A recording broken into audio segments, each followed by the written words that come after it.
Please. Bismillahirrahmanirrahim. As stated earlier, we're now entering the 7th day of the search for the MH370. There are currently 57 ships and 48 aircraft in the search.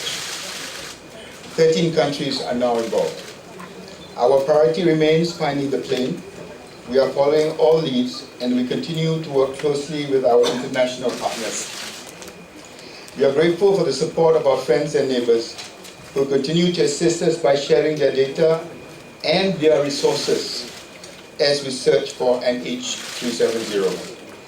I speak for the Malaysian people when I say that our hearts are with the families and the friends of those on board the plane. Ladies and gentlemen, there's been a lot of media speculation today after comments from unnamed US officials suggested the plane may have traveled for some time after losing contact.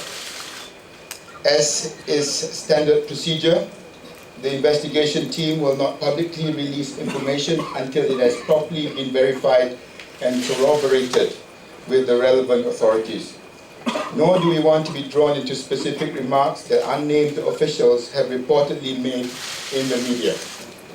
Since Sunday, we have worked closely with our international partners, including the US team, whose officials have been here on the ground in Kuala Lumpur. Since Wednesday, the Malaysian investigation team have shared more detailed information as it becomes available for verification. The international team are currently working on verifying that detailed information, but we have nothing to confirm at this moment. Widening of the investigation. The aircraft is still missing and the search area is expanding. 2 days ago, the search area was widened to include the Andaman Sea. Together with our international partners, we are now pushing further east into the South China Sea and further into the Indian Ocean.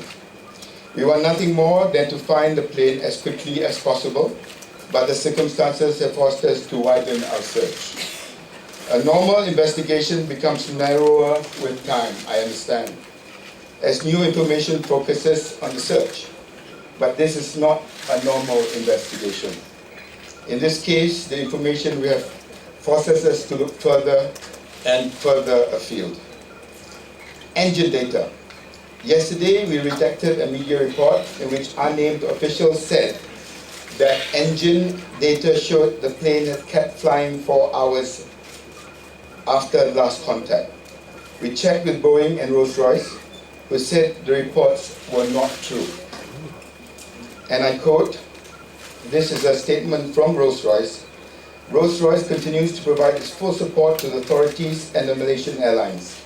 Rolls-Royce concurs with a statement made on Thursday, the 13th of March, by the Malaysian Transport Minister regarding engine health monitoring data received from the aircraft.